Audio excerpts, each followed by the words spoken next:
Well, give you a little bit of background. Yes. The original idea for boundaries came from psychologists Henry Cloud and John Townsend. They've done a number of books on the concept. I think they have boundaries for marriage, just boundaries in general for any relationships. Sure. They've done John Townsend has written a recent book called Beyond Boundaries that really got me interested in the idea of boundaries for coaching. And some of the ideas in that book entail how does a person establish boundaries, say, after they've come out of a relationship or looking to reestablish a relationship with anyone, right? With anyone, sure. You can be you're vulnerable and you can be damaged. Can't you? Right. So let's say that someone who has been in and out of relationships and they haven't worked, and there's been some really serious damage, but they're looking to get back into a relationship. They may find themselves single or coming out of a divorce or a separation, but they want to re-engage in a relationship. So they might be asking, how do I do that successfully?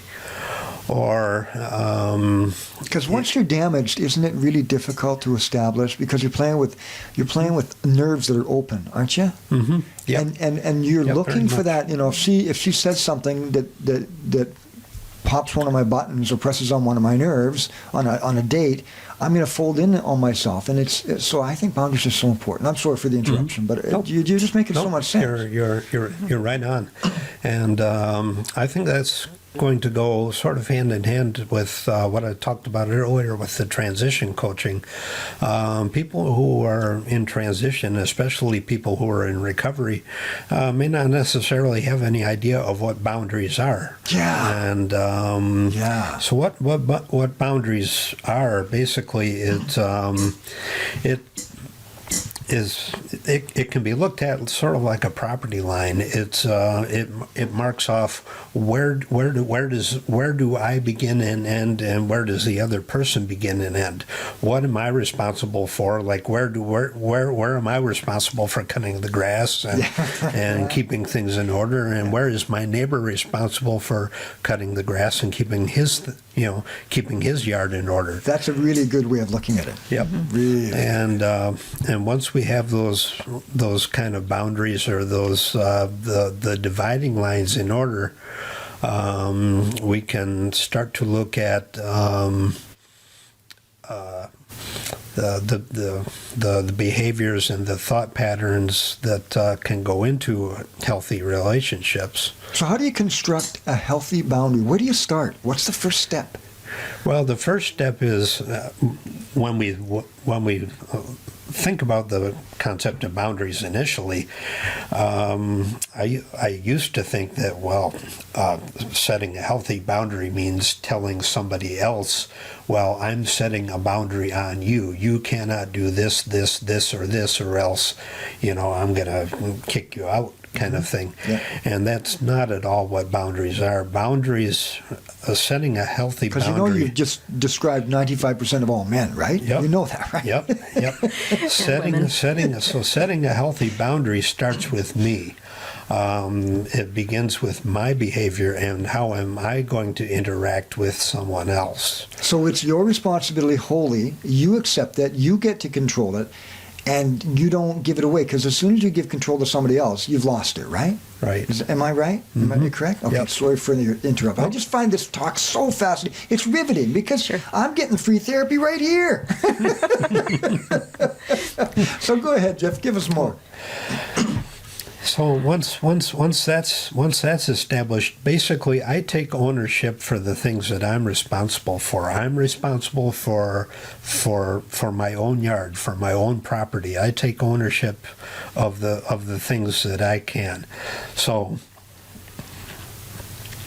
I remember first coming here, and if I can use an example with Sure. Janice's permission, Sure. she has her coffee drink in the morning, and every she would leave for work, and every morning I would come out and find the coffee cup sitting right by the sink, and I would think, well, that's interesting, and I'd pour it out and I'd rinse it out, stick it in the dishwasher. Yeah.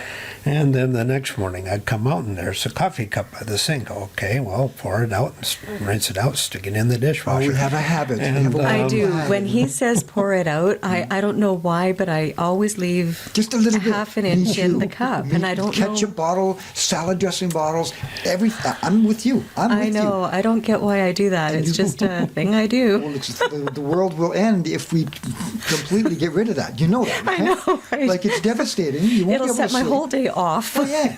You'll end up in jail. Yeah. So, so eventually, okay, I got to talk to her about this because this is really coming into my territory and this is just driving me So nuts. this would be a classic boundary issue? Would it? Or what? It would be a reverse of the boundary issues Okay. because Right. this is really starting to drive me nuts, and I got to tell her about It's this. challenging your manhood. Yep. Doesn't she know how Oh, to I put was the joking. coffee? He was serious. I'm supposed to be the queen of the kitchen, don't you know? Yep. Doesn't she know how to put the coffee cup in the darn dishwasher? It's sitting right there. There you go. So Yeah. So that was, so Part of it- one day she comes home and you really got to do something about that coffee cup because I'm getting really tired of this and this and this. So the concept of boundaries would be Whose problem is it? whose problem is it? It's not. If she leaves a coffee cup there, why should it bother me? Yeah, you reacted, didn't you? You reacted by putting it in the dishwasher. So what would happen if you didn't put it in the dishwasher, Janice? Well, here's the thing. When it comes to defining whose problem is it, I have a very similar situation where there was somebody who leaves her coffee cups lying around the house, and it bothered the husband. But the husband left the kitchen cupboard doors open, and it bothered the wife. Oh. Okay. So the wife says, I'll put away my coffee cups if you close the kitchen cupboard doors. Well, now the wife said, okay, and she started picking up her coffee cups because she knew that it bothered her spouse. So she took responsibility for her coffee cups, and that's what we're supposed to do. We're supposed to take responsibility for our own stuff. And if I love my spouse, I want to make their life more comfortable. So she took some responsibility for that, although it wasn't her problem. She didn't mind her coffee cups lying around the house. Aha. It wasn't her problem. I didn't care that my coffee cup was sitting on the kitchen counter Yeah. with a half an inch of coffee in it. It didn't bother me. It bothered Jeff. So it's the So, reactionary. and then the other thing too, though, about this other couple is that he didn't take responsibility to make her life better by leaving the cupboard doors open or closed.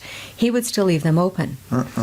So she started to feel like, well, why should I have to be responsible for picking up my coffee cups and cleaning up after him? Sure. So here's a classical issue of whose problem is it? Well, it was her problem that he left the kitchen cupboard doors open. He didn't care that they were open. She did. So correct me if I'm wrong. Is a boundary a reaction to something that doesn't fit in our personal belief systems or that makes us feel uncomfortable? Is that right or wrong? Or? A boundary really is a response. An appropriate boundary would be, instead of, if you leave that coffee cup there again, I'm just going to toss it out, or I'm going to make you do something. Instead of putting the ownership on the other person, it might be, It's a hard one, isn't it? I take it's something that I do. If the coffee cup is left there again, I'm just going to leave it there and leave it for her to take care of. Right. I take ownership of what I do. He can decide. Yeah. Okay, so if I'm going to leave my coffee cup there, he needs to decide how he's going to respond There's to a that. little switch. There's a choice. So There's he a can choice. he can respond by picking it up after me. If it bothers him that it's there, he can put it away. Yes. Or that's if I forget to do it because I know it bothers him. So I really do try and watch now because I know it bothers him. And besides that, I've left them out for like a couple of days and they start to smell because they have coffee milk in them. So I'm trying to be a little more careful, but really it's his problem. Yes. And I'm not saying that cruelly. I'm saying it doesn't bother me that they sit on the counter for a day or two. It bothers him. It's so if his I forget, then he needs to decide how he's going to respond to that. And if he does something that's equally annoying to me, then I need to decide what am I going to do with that information. That's the way he is. I'm not going to change him. I don't want to cause conflict in our marriage Over something like that. Exactly. I mean, it's like leaving the cap off the tea. Who cares? No, and I'm sure you've seen it. Some people get divorced over the coffee cup. Sure, Right? yeah. I mean, something so insignificant that we had control over and we have choice over.